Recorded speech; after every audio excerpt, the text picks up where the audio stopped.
Yes, my people, as the hurt, you don't happen, no. So they don't speak from court. And he don't condemn the US for attacking countries that have crude oil. And he doesn't talk about Dangote oil and Nigeria's oil sector. Because fuel now don't from 900 naira don't fly go 1,400 naira for some places, 1,300 naira for some places, but just listen to I condemn it categorically that the US has no right to be attacking and killing people in countries that they have disagreements with, and the same thing with Venezuela. And you noted that all of the nations that were the target of the US are countries that have oil. So you can't divorce their current aggression from their quest to dominate the energy market or ruin it, as the case may be. But what is an irony is that oil prices have gone up by almost 50%. Nigeria is at this point selling a barrel of crude for more than $100 per barrel. So Nigeria should be making money. The Nigerians should be smiling. It should not affect us. We should be the ones. This is actually the time to restore subsidy, because we are selling oil way above the price that was pegged for the budget. So already in just 1 week of this war, Nigeria has surpassed what ought to have been its budgetary provision in the oil sector. But as it is the case always, Nigeria hates its people. I'm talking about the leaders.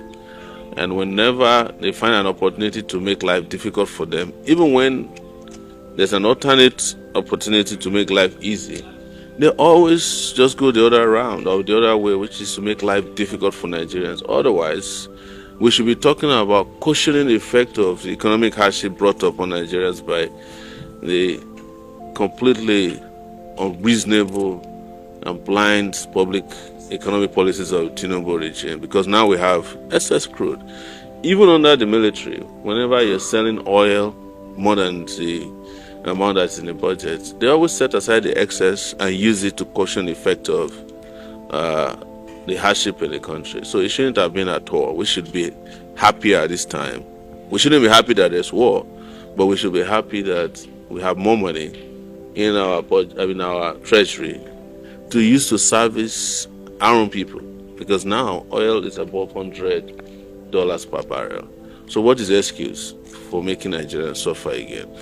Beyond that, when all of you or some of you are jubilating that there's Dangote refinery who's coming to save you, we warned you that Dangote is a businessman and that he just came to make more money off of you. He did it when we sold our cement producing factory to him for cheap. He turned around and started making billions off of cement.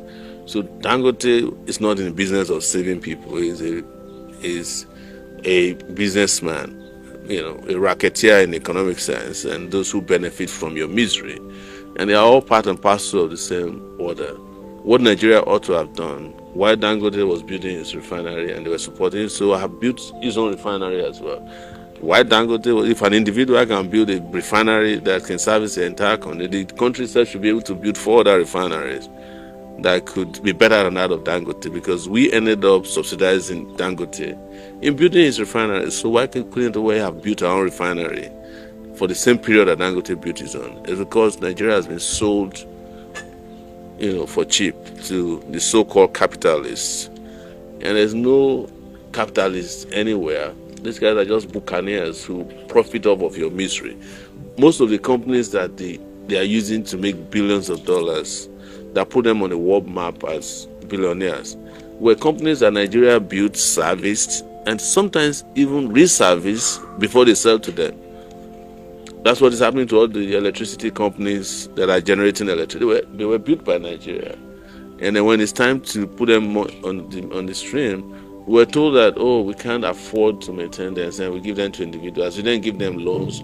We give them guarantees for them to get credit from banks.